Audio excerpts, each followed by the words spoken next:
就是它了！天哪，出现了，它的头出来了，出力！哇哦！哇，它这个会闪亮亮的，好美哦！它是 Keychron 的 K3 矮轴扁帽的机械键盘，是不是听不懂呢？听得懂了，会看我们这奇怪肥宅节目的人一定都听得懂啦。我选的是茶轴，它好像有红轴、茶轴、青轴。茶轴我去试了之后，它是比较适中的，就是而且那个我原本对机械键盘是免疫的，就是一群宅男工程师嘛，其他同事都是很热衷机械键盘这件事情，但我一直没有，我一直免疫，我就是用传统烂键盘。直到我有个同事用了这一把，我试了之后，它有别于传统的那个，先把它拿出来，不然一直讲太抽象。它有别于传统机械键盘很厚重，它是做的比较轻薄。哇，它有那个月饼上面的那个透明壳。对，它有键盘，这是它的键盘罩，你不用的时候可以把它罩起来。真的假的？防尘这样子。这太帅了吧！然后你可以看到它是很轻薄，然后它整体是仿那个 Mac 设计，而且它是少数支援 Mac 的无线键盘，它可以做无线，然后充电这样子。整个就是质感再质感。这是不是有史以来你音频最高的一集？太兴奋了！有吗？有很兴奋吗？然后有一些可以替换的键帽的那个，它的键盘就是你可以热拔插的，上面是键帽嘛，然后下面会有个轴，那个轴它也是可以，我记得是可以热插吧。这叫拔键器，借我看。拔这个东西叫键帽拔。哦天哪，你按按看。这老师的拿来。而且这一把男女适用。这一把是 Keychron 的 K3，我原本另外一把我在抉择是 K3 跟 K1 V4 之间做抉择，然后 K3 它是75%，就是它只有普通那种传统大键的，它少掉旁边的那个数字键以外，它还把这个方向键塞进来编排，原本方向键旁边会有个空白嘛。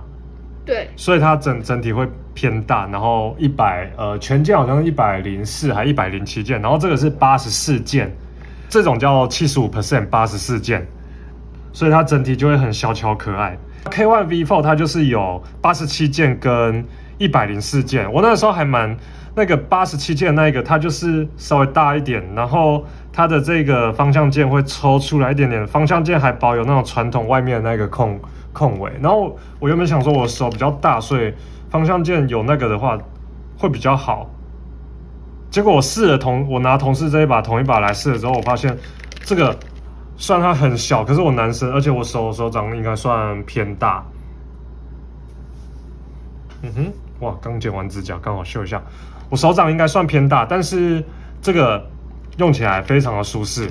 相较于你方向键抽出来的话，你可能会觉得按方向键的时候比较没有卡顿的问题，但其实进来也没有卡顿的问题之外呢，这样子你比较一手掌握，你的方向键在这里。那如果方向键在这里，你整个打字过程会变成哒哒哒哒，然后方向键。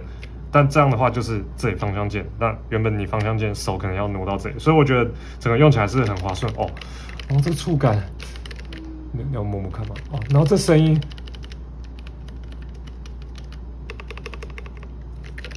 它这个是那个切换它蓝牙或者是有线，跟那个 Windows 或 iOS Mac， 它可以接手机，它支援手机 Mac 跟 Windows 3系统啊。K1 V4 比较为人诟病的是它这个切换钮常常就是松动，有一些问题。另外一个问题就是 K1 V4 充电的那个头不是在正中间，或整个强迫症发作，这是压倒骆驼的最后一根稻草，就是不是在正中间。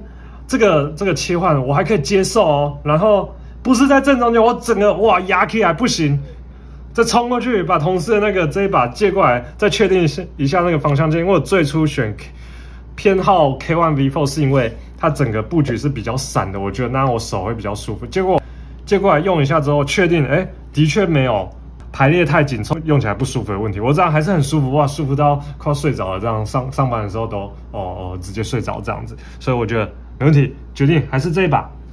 然后现在要来玩拔剑器，轻轻的摇动。插轴是中间，这就是插轴，对，你轴的颜色不一样，会决定你按下去触发的重量。我试下来是觉得插轴最适中，就是因为你太重了，按起来也会不舒服，然后太轻了又容易触发。有人说，红轴比较安静，因为它触发音量很低。另外一派的说法是说，红轴因为很轻，它反而没有比较安静，因为你很容易触底，很容易触底，所以那声音听起来比较不扎实，也没安静到哪里去。但这各派说法，我是没有站哪一边，不要吵架。我是哇，插轴好舒服哦。不然你3个都没。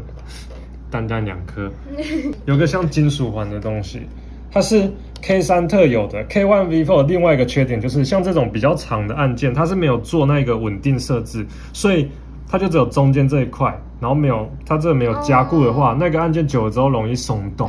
所以这是 K3 的另外一个优点。它这个键帽就是听说是对准压上去就可以了。对了，这样就装好了，有够那个的。它有提供一些替换的键帽，来看一下是什么。不同颜色的。应该主要不是不同颜色，而是对，像这颗灯的这个就是不同颜色的。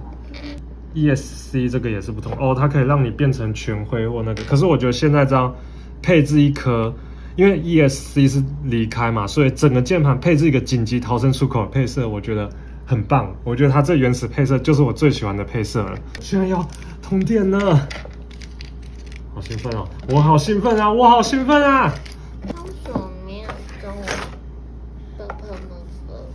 他为什么没有中文？你打字有在看吗？还好啊，我问这问题是不是太 low 了？因为它就是没有，但你可以去买到有 Burper 的键帽。另外，有的人是自己手写上去，我有看有人手写，然后写的超可爱的，我觉得很漂亮，那很厉害。我也可以帮你讲话啊 ，Hello。好，谢谢。你要插电了？对啊。你不是说它会发光吗？是这个吗？没错。对，然后它有，我看到了，它有白背光跟 RGB 版本。RGB 就是会七彩霓虹灯，然后这是白背光。但我个人就偏好白背光，很淡雅、素雅这种感觉。而且最开心的是，我就刚好偏好白背光，白背光又跟 RGB 版本便宜，大概300到400块。有一个网络上有人在论战，滑鼠是不是老一辈的东西？老一辈的人在用笔电的时候才会用滑鼠。我就是老一辈的，哇哦，太帅了吧！然后它有非常多种模式哦。哇哦，这么绚丽的在打程式码吗？为什么打到那？没有啦，这就是好玩的吧？平常用这个眼睛会瞎掉。好帅哦！这好像那个电影里面会出现的场景哦。但这太华丽了，我喜欢有一个，等等我找一下给你。这个就是一直这样跑吧。会不会很容易没电啊？对，有开这的时候会比较容易没电，但其实我还有点不适应，可是很舒服。好帅哦！哇哦，好像喷水池哦。你看，它是有点像湖泊，丢一块水下去，那也会有点涟漪。哇，我喜欢这个。我手是附在上面，你看不到。我看得到，是这样。噔噔。哇，这个好帅！哇。这个是反过来，按下去的时候会那个。按掉。对。还有什么？它有几种啊？电灯的那个，这个也蛮帅的，但眼睛是会瞎掉。对。就这个是我当初第一眼被我同事吸引到，就是因为这个效果。它那也会像湖面露石头那样的晕开涟漪。哇！很多键盘像那种笔电，你都不知道现在自己大小写。然后它这个 caps 就是那个传统大键盘上面的大小写灯。然后 K1 V4 我原本看中它的一点是，它有那个大小写灯。我原本以为这种就是像那个笔电键盘一样没有，结果我发现它是这样很巧妙的把它设计在这里了。这里就有一个 caps 的灯。哇，它会飞！我最喜欢的是这个效果。视觉上我最喜欢这个效果，但是使用上我最喜欢刚才那一个按下去那一渐入渐出的亮光的效果。这个是涟漪一排的，我也觉得不错哦，好多种哦，这又是另外一种，这个是比较激烈的海浪。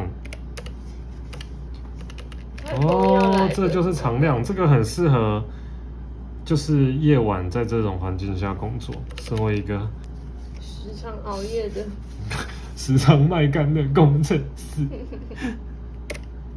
他没有写他的那个。哇，你看，它有呼吸灯呢。它在呼吸。它有心脏。她在喘气，你有听到吗？好的，谢谢。她是男生还是女生？她是女生。哦。她在吹着徐徐的微风。她穿比基尼。她在头晕。她在甩发。她在思考人生。她在迷路。